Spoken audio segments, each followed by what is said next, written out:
membaca Al-Quran di bulan Ramadan dengan niat mengikuti sunnah Nabi Sallallahu Alaihi Wasallam, mengumpulkan potensi banyak pahala yang menutupi dosa-dosa yang pernah kita lakukan. Semoga kita diberi kekuatan untuk senantiasa bisa berinteraksi dengan Al-Quran, mampu menjadikan Al-Quran sebagai teman di dunia dan syafaat bagi kita di akhirat kelak seperti yang dijanjikan oleh Nabi Sallallahu Alaihi Wasallam.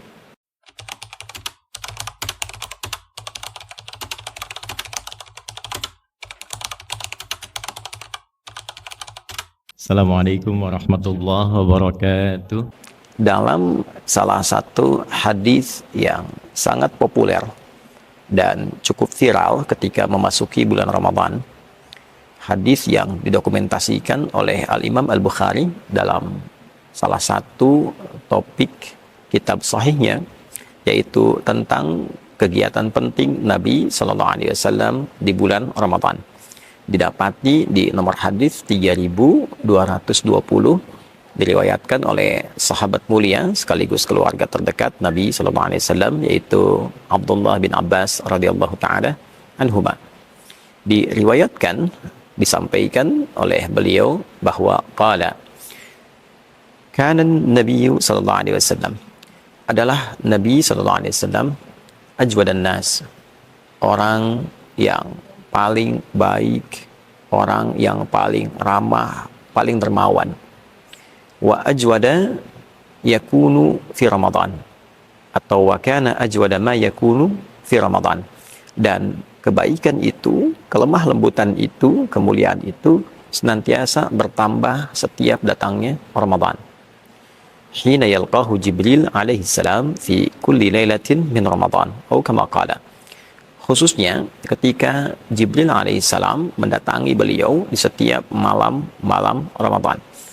Jadi ada keterangan yang sangat menarik di sini. Yang pertama, hadis ini diawali menggambarkan tentang kemuliaan sifat Nabi Sallallahu Alaihi Wasallam, yang diantara sekian sifat mulia itu adalah kelemah lembutan, kebaikan, dan kedermawanan beliau.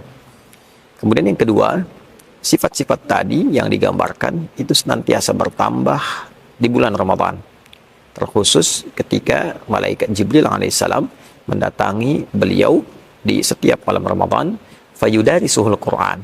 Nah, untuk mengajarkan satu agenda penting, yaitu mengajarkan Al-Quran. Ada beragam pandangan yang disampaikan oleh para ulama terkait dengan agenda penting ini. Yang pertama, kesepakatan di antara para ulama bahwa hadis ini memberikan penjelas yang sangat kuat akan keistimewaan interaksi dengan Al-Quran sebagai agenda terpenting di bulan Ramadan. Mengingat Allah Subhanahu wa Ta'ala melekatkan kemuliaan Ramadan dengan turunnya Al-Quran. Di Quran surah kedua misalnya, Al-Baqarah di ayat 185, Syahrul Ramadan alladzi unzila fihil Quran. Di bulan Ramadan yang diperintahkan kita menunaikan puasa itu ialah bulan saat Al-Quran diturunkan di waktu Ramadan itu. Ayat dan hadis ini memberikan penegas menurut pandangan para ulama tentang agenda penting yang terkait dengan Ramadan, yaitu kegiatan berinteraksi dengan Al-Quran. Dengan kata lain, jika ada seorang Muslim beriman menunaikan ibadah puasa, dia berpuasa dari mulai fajar sampai dengan terbenam matahari di maghrib, hanya dalam waktu menunaikan puasa ini dan juga malamnya dia menunaikan tarawih, dia tidak mengisi dengan memperbanyak interaksinya dengan Al-Quran, tidak bersentuhan dengan mushaf misalnya, tidak membaca Al-Quran misalnya, maka sementara pakar dari kalangan ulama menilai ada yang tidak sempurna dalam agenda Ramadannya, ada yang kurang berkah dalam kegiatan Ramadannya. Untuk itu, sebagian menilai bahwa akan sangat baik bagi seorang Muslim itu menjadikan interaksi dengan Al-Quran sebagai bagian pokok dari kegiatan Ramadannya. Karena Nabi SAW, bahkan beliau itu diriwayatkan dalam satu hadis yang sangat kuat, termasuk yang disampaikan tadi, menghatamkan Al-Quran setidaknya setiap satu periode Ramadan. Bahkan di akhir sebelum beliau wafat sallallahu alaihi wasallam, beliau menghatamkan Al-Quran sampai dengan 2 kali. Jadi memberikan kesan bahwa Al-Quran adalah agenda wajib yang dilakukan oleh Nabi sallallahu alaihi wasallam saat berada di bulan Ramadan. Saudara-saudariku, jika ada yang bertanya, bagaimana cara berinteraksi dengan Al-Quran di bulan Ramadan? Karena redaksi yang ditampilkan dalam hadis tadi adalah yudarisul Quran, mengajarkan Al-Quran. Bisa mengajarkan bacaan, mengecek bacaan, melafadzkan ayat, bisa juga memberikan pemahaman atas makna, dirasah berarti mempelajari, mengkaji, memahami. Bisa juga menghafal bagi orang yang ingin menghafalkannya. Maka bila kita gabungkan ketiganya, kita dapati bacaan yang tidak disertakan dengan pemahaman, yaitu qiraah secara umumnya. Yang kedua, kajian yang menyertakan bacaan terbatas namun meluaskan pemahaman di dalamnya, disebut dengan tilawah. Dan yang ketiga, upaya untuk menghafalkan Al-Quran lafzan secara lafadznya pun bila memungkinkan disertai dengan makna. Itu yang disebut dengan tahfidz. Dari ketiga ini, kita bisa batasi bagian pertama dulu untuk jumpa saat ini, yaitu bagaimana mengagendakan bacaan Quran secara positif dan efektif sehingga bisa berhasil saat sampai di akhir periode Ramadan. Teman-teman, ada beragam cara yang dilakukan masyarakat. Terkadang juga sesuai dengan tradisi dan kebiasaan di beberapa tempat. Ada yang berkumpul dengan halaqah, ada kajian untuk ibu-ibu khusus membaca Al-Quran. Bagus. Ada para ayah berkumpul untuk membaca Al-Quran. Bagus. Di sini ada 2 hal yang digarisbawahi dalam hadis yang dimaksudkan. Baik itu bacaan ataupun juga pengkajian pun demikian dengan hafalan, selalu garis utamanya adalah ada guru yang membimbing. Sehingga dalam hadis ini diberikan penekanan Jibril alaihissalam memberikan pengajaran kepada Nabi. Hina yalqahu Jibril alaihissalam fayudarisuhul Quran. Ketika Jibril alaihissalam menjumpai Nabi sallallahu alaihi wasallam, lantas mengajarkan kepada beliau Al-Quran. Nah, memberikan pengajaran artinya ada murid, ada guru. Mendapatkan pengajaran dari murid kepada guru. Ini memberikan sebuah kesan yang sangat kuat bahwa yang dituntut dalam Islam, dituntut dari Al-Quran bukan berapa banyak harus dihatamkannya. Nabi bisa saja menghatamkan selama periode Ramadan 5 kali, 10 kali, 20 kali, 30 kali, seorang Nabi, Rasul. Tapi tentu alasan pertamanya, jika beliau menghatamkan dengan durasi tertentu, maka itu akan menjadi sunnah.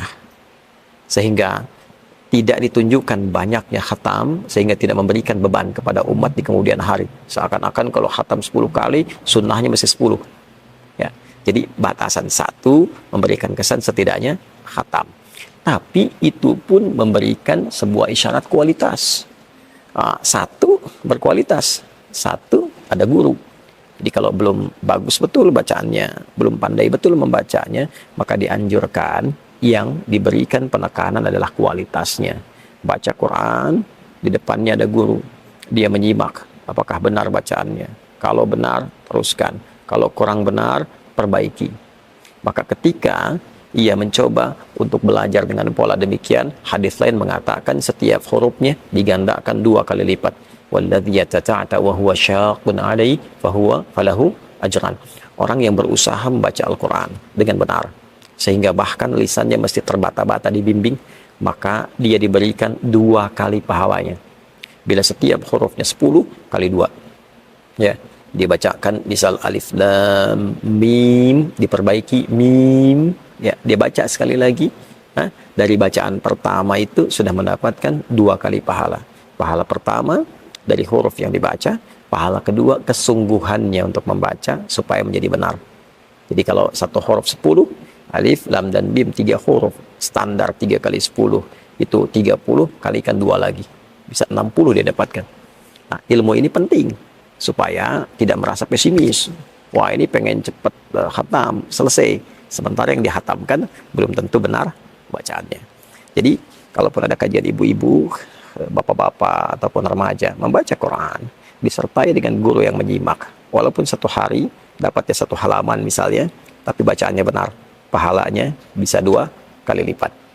Nah, jadi ini bagian pertama. Yang dituntut adalah benarnya bacaan, sehingga benar dilafadzkan, ya, benar dihadirkan, dan benar ketika ditampilkan dalam ibadah-ibadah yang lain, semacam sholat khususnya. Jadi bagian yang pertama, adanya guru dengan murid. Yang kedua, jika memang bacaan sudah baik, dipastikan sudah benar, sudah pernah disetorkan kepada guru untuk disimak, dari Al-Fatihah sampai An-Nas, itu bagus bacaannya secara tajwid, bukan hanya madnya, wakaf ibtidanya, ya, tapi juga sampai kepada gharib muskilahnya, hal-hal yang tidak umum untuk dibacakan. Ada yang biasanya alaihi, satu tempat dibaca alaihu, kapan ana dibaca pendek, kapan ana dibaca panjang, ya, kapan misalnya kita baca i, kapan dibaca e, seperti bismillahirrahmanirrahim. Sudah dikuasai ini semua, maka yang seperti ini silahkan semangat membaca dengan target menghatamkan. Ya, saya pengen khatam misalnya 3 kali selama Ramadan. Silahkan bagi 3 periode. 10 hari pertama itu bisa digunakan untuk 1 kali khatam. Jadi 1 hari bisa 3 juz, hari kedua 6 juz, 10 hari selesai 30 juz. Saya ingin menghatamkan misalnya setiap pekan saya bisa hafal Al-Quran. Dalam konteks membaca, khatam, ya boleh, silahkan. Bisa dibagi misalnya dari Sabtu ketemu Kamis, 6 hari. Per harinya bisa 5 juz, 5 kali 6, 30. Jumat diisi untuk berdoa. Sehingga periode Ramadan setidaknya bisa khatam sebanyak 4 kali. Demikian seterusnya. Ya, jadi setiap apa yang kita bacakan dalam bacaan Al-Quran kita di bulan Ramadan memberikan sebuah nilai tersendiri ketika semua itu kita tujukan untuk mengikuti sunnah Nabi SAW. Jadi yang pertama, agenda membaca Al-Quran, agenda berinteraksi dengan Al-Quran adalah di antara agenda terpenting yang langsung ditunjukkan oleh Nabi SAW selama periode Ramadan. Kedua, catatan pentingnya, membaca Al-Quran bukan sekedar bagaimana kita menyelesaikan bacaan, tapi lebih ditekankan bagaimana bacaan itu memiliki kualitas yang baik. Dipastikan bacaan kita benar. Bila belum mampu membaca dengan baik, maka yang terbaik hadirkan guru untuk membimbing. Dan tidak perlu merasa sungkan.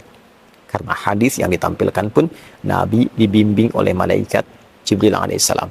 Setiap bacaan yang kita bacakan berlipat pahalanya dan menghadirkan nilai-nilai kebaikan yang berbeda jauh dengan bulan-bulan selainnya.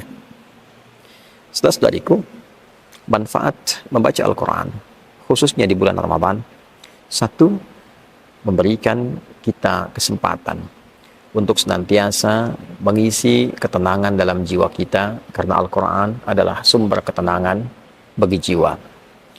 Yang kedua, membaca Al-Quran memberikan kekuatan tersendiri pada diri kita untuk melepaskan dari persoalan-persoalan hidup yang sedang mendera.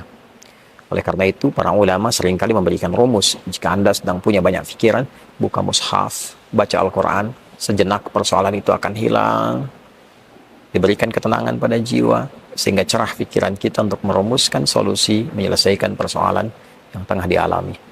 Dan yang ketiga, membaca Al-Quran di bulan Ramadan dengan niat mengikuti sunnah Nabi SAW, mengumpulkan potensi banyak pahala yang menutupi dosa-dosa yang pernah kita lakukan. Semoga kita diberi kekuatan untuk senantiasa bisa berinteraksi dengan Al-Quran, mampu menjadikan Al-Quran sebagai teman di dunia dan syafaat bagi kita di akhirat kelak seperti yang dijanjikan oleh Nabi SAW.